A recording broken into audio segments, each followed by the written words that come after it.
आदरणीय छात्रों, आते हैं इतिहास क्लास 10 का पाठ नंबर 3 हिंद चीन में राष्ट्रवादी आंदोलन से ऑब्जेक्टिव क्वेश्चन को लिया गया है।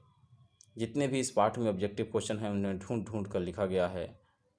आप लोग इस चैप्टर को अच्छे से देखें। 10वीं कक्षा में बार बार इस चैप्टर से प्रश्न आते हैं। यह प्रश्न बहुत ही आप लोगों के लिए उपयोगी साबित होगा यदि आप उसे सही से देखते हैं। तो 10वीं कक्षा में इतिहास से पूछे गए जितने भी प्रश्न हैं वो एक भी प्रश्न आपसे छूटेगा नहीं। आप सही से सफलतापूर्वक इसे हल कर पाएंगे। तो आते हैं, पहला चैप्टर है पहला क्वेश्चन है, हिंद चीन में कौन कौन से क्षेत्र आते हैं। तो हिंद चीन में कंबोडिया, लाओस तथा वियतनाम। दूसरा, कम्बोज का शासक कौन था? भारतवंशीय। अंकोर वाट का मंदिर कब और किसने बनाया था? 12वीं शताब्दी कंबोडिया में राजा सूर्यवर्मा द्वितीय ने। कम्बोज का पतन कब हुआ था? 16वीं शताब्दी में। हिंद चीन से आपका क्या तात्पर्य है? कम्बोज के कुछ देशों पर हिंदुस्तान तथा कुछ पर चीन का प्रभाव है, जिस कारण यह हिंद चीन के नाम से जाना जाता है। सर्वप्रथम भारत कौन आया था? तो पुर्तगाली 1498 ईस्वी में वास्को डी गम्मा था जो 1498 ईस्वी में आया था। मलक्का व्यापारिक केंद्र कब बना था? 1510 ईस्वी में। अन्नाम को सैन्य बल पर संधि के लिए बाध्य कब किया गया? तो 1862 ईस्वी में। और आगे कुछ क्वेश्चन देखेंगे। क्वेश्चन है, तोकीन में फ्रांसीसी सेना का प्रवेश कब हुआ था? तो 1783 ईस्वी में। फ्रांस द्वारा उपनिवेश स्थापना का उद्देश्य क्या था? फ्रांस द्वारा हिंद चीन को अपना उपनिवेश बनाने का मुख्य उद्देश्य डच एवं ब्रिटिश कंपनियों के व्यापारिक प्रतिस्पर्धा का सामना करना था। भारत में कंपनियों का आवागमन किसके पहले हुआ था? पुर्तगाली, डच, इंग्लैंड और फ्रांस के द्वारा। भारत में कंपनियों का आवागमन किसके पहले हुआ था? किसका पहले हुआ था? तो सबसे पहले पुर्तगाली आए थे भारत में, उसके बाद डच आए, उसके बाद इंग्लैंड आए, उसके बाद फ्रांस आया था। उपनिवेश की स्थापना कब किसका हुआ था? उपनिवेश की स्थापना कब किसका हुआ था? कोचीन, चीन 1862, कंबोडिया 1863, अन्नाम 1884 और लाओस 1904 में हुआ था। तोकीन के जीवन का आधार क्या था? लाल घाटी। तोकीन के जीवन का आधार लाल घाटी था। वियतनाम देश पूरे विश्व का चावल उत्पादन में किस स्थान पर है? तीसरे स्थान पर है। हिंद चीन में बसने वाले फ्रांसीसी क्या कहे जाते हैं? कोलोन। दुईतान होई नामक संस्था का गठन कब और किसने किया था? फान बोईचाओ ने 1903 ईस्वी में, जिसका नेतृत्व कुआंग दे ने किया था। The history of the loss of Vietnam किसने लिखा था? फान बोईचाओ ने लिखा था। किसने राजतंत्रीय स्वरूप को राष्ट्रवादी आंदोलन के गणतंत्रवादी बनाने का प्रयास किया था? The history of the loss of Vietnam किसने लिखा था? तो फान बोईचाओ ने। किसने राजवंशीय स्वरूप को राष्ट्रवादी आंदोलन के गणतंत्रवादी बनाने का प्रयास किया था? तो फान चुतिन्ह ने। वियतनामी राष्ट्रवादी दल की स्थापना कब हुई थी? 1914 ईस्वी में हुई थी। चीनी बहिष्कार आंदोलन कब हुआ था? तो चीनी बहिष्कार आंदोलन जो हुआ था वह 1919 ईस्वी में हुआ था। हो ची मिन्ह का दूसरा नाम क्या है? न्यूगन आई कोक। एक तरफा अनुबंध क्या है? एक तरफा अनुबंध व्यवस्था एक तरह की बंधुआ मजदूरी थी जिसमें मजदूरों को कोई अधिकार नहीं था जबकि मालिकों को असीमित अधिकार था।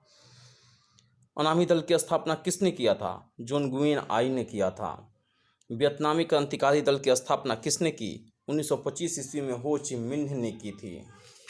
अब आगे देखते हैं और क्वेश्चन कहता है क्या कि वियतनाम कम्युनिस्ट पार्टी की स्थापना कब हुई थी? 1980 ईस्वी में हुई थी। वियतनामी स्वतंत्रता लीग की स्थापना का नेतृत्व किसने किया था? हो ची मिन्ह ने। वियतनाम की स्वतंत्रता की घोषणा कब की गई थी? 2 सितंबर 1945 ईस्वी को, जिसका प्रधान हो ची मिन्ह को बनाया गया था। बाओदाई कौन था? बाओदाई अन्नाम का शासक था। बाओदाई अन्नामी शासक पद कब त्यागा? 25 अगस्त 1945 ईस्वी को फ्रांस एवं वियतनाम के बीच समझौता कब हुआ था? 6 मार्च 1946 ईस्वी को। उत्तरी तथा दक्षिण वियतनाम का शासक कौन था? उत्तर का हो ची मिन्ह तथा दक्षिण वियतनाम का शासक बाओ दाई था। जेनेवा समझौता कब और क्यों हुआ था? 1945 में हिंद चीन समस्या पर वार्तालाप के लिए जेनेवा समझौता ने किसे दो हिस्सों में बांट दिया था? तो वियतनाम को दो हिस्सों में बांट दिया था। अब आते हैं, क्वेश्चन कह रहा है क्या कि हुआ आंदोलन किस प्रकार का आंदोलन था? तो बौद्धिक धार्मिक क्रांतिकारी आंदोलन था, 1989 में हुआ था। हुआ आंदोलन का नेता कौन था? Who in फूसो। बाओदाई सरकार का संचालन किसके हाथों में था? न्यू दिन दियम। अपदस्थ राजघराने के 3 सौतेले भाइयों ने लाओस पर राजनीतिक पकड़ के लिए कौन कौन से रास्ते अपनाए और उनका नाम क्या था? तो पहला राजकुमार सुवर्ण फूमा जो तटस्थवादी था, दूसरा राजकुमार सुफन्नबोंग जो पाठेत लाओ के नाम से जाना जाता था और अपना सैन्य संगठन बनाकर समूचे लाओस में साम्यवादी व्यवस्था लाना चाहता था, तथा तीसरा राजकुमार फूमी नौसमान जो दक्षिण पथ का अनुसरण करने वाला था। लाओस में चुनाव के बाद राष्ट्रीय सरकार का गठन कब हुआ था? तो 25 दिसंबर 1955 ईस्वी को सुवर्ण फूमा के नेतृत्व में। लियो हक्सत किसके पार्टी का नाम था? तो पाठेत लाओ के पार्टी का नाम था। और देखते हैं, कहता है कि 14 राष्ट्रों का सम्मेलन कब हुआ था? तो 14 राष्ट्रों का सम्मेलन मई 1961 ईस्वी में हुआ था। पाठेत लाओ कब लाओस पर आक्रमण कर जर्स मैदान पर कब्जा किया था? तो पाठेत लाओ 1970 ईस्वी में लाओस पर आक्रमण कर जर्स के मैदान पर कब्जा किया। हालांकि अमेरिका ने इस युद्ध में जमकर बमबारी किया, परंतु पाठेत लाओ के आक्रमण को नहीं रोका जा सका। दक्षिण वियतनाम सैनिकों का मुख्य उद्देश्य क्या था? हो ची मिन्ह मार्ग पर कब्जा करना। कंबोडिया स्वतंत्र राज्य कब बना था? 1954 ईस्वी में। नरोत्तम सिंहानु कहाँ का शासक था? कंबोडिया का। अमेरिका कंबोडिया सीमा क्षेत्र में जहरी वर्षा कब किया था? तो 1969 ईस्वी में 40,001 खरब खेती नष्ट हो गई थी। नरोत्तम सिंहानु का पद कब त्यागवाया गया? 18 मार्च 1970 ईस्वी को जनरल लोन नोल के नेतृत्व में। जाकार्ता सम्मेलन कब हुआ था? 16 मई 1970 ईस्वी को। जाकार्ता सम्मेलन 16 मई 1970 ईस्वी को हुआ था। अब आते हैं, कहता है कि कंबोडिया को गणराज्य कब घोषित किया गया था? तो 9 अक्टूबर 1970 ईस्वी को।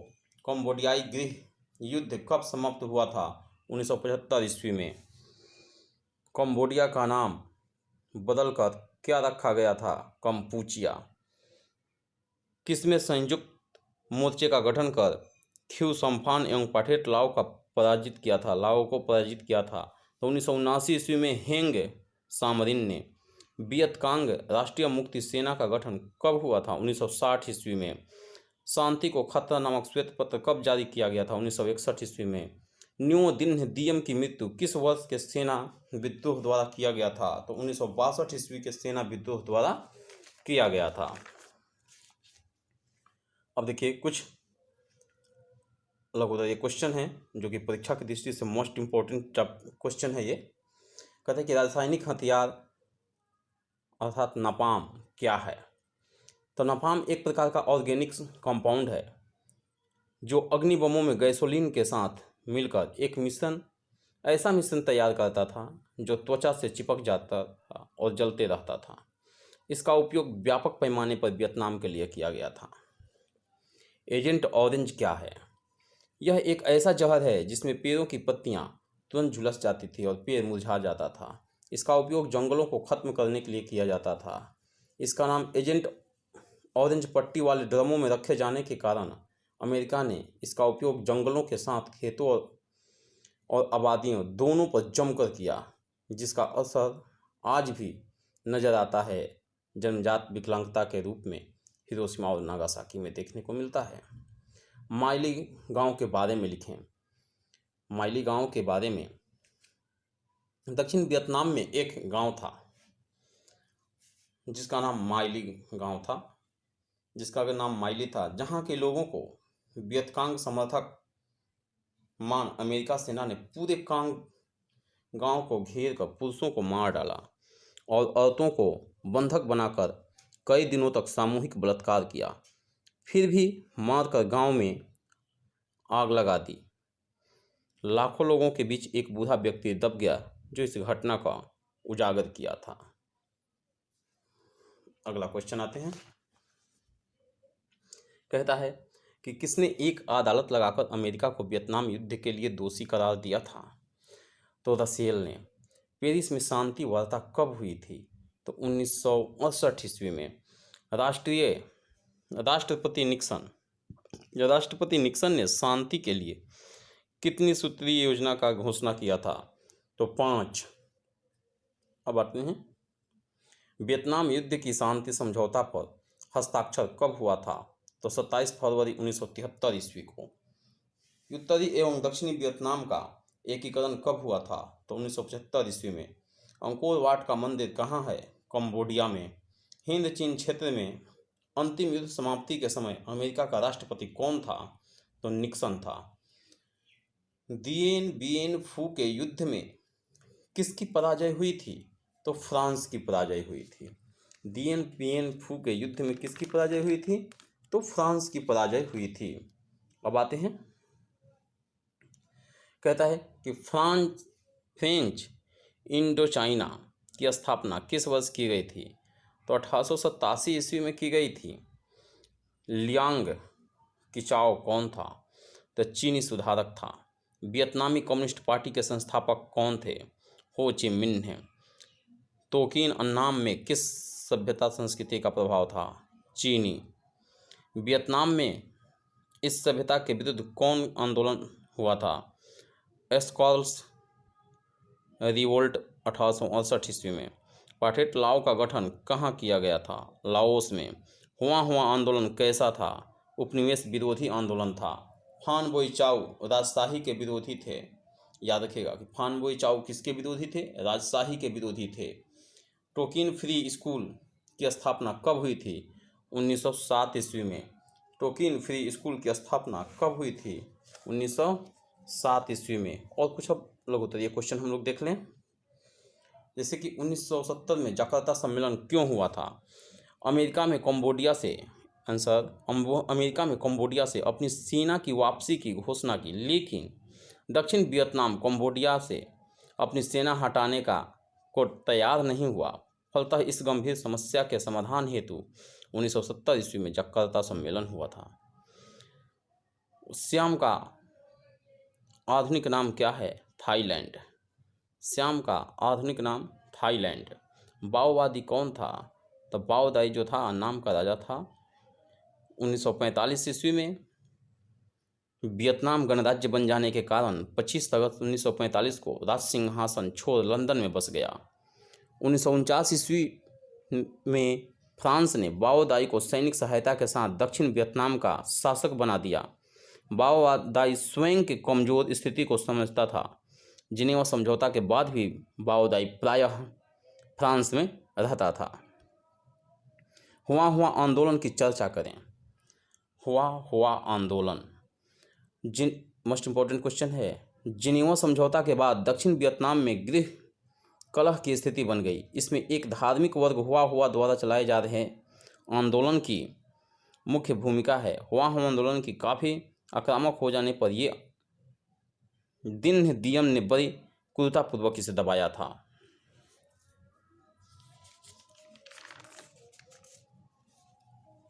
तो जी हाँ दोस्तों, ये 3 पार्ट के कुछ हमारे क्वेश्चन थे। इसे ध्यानपूर्वक पढ़िएगा। धन्यवाद।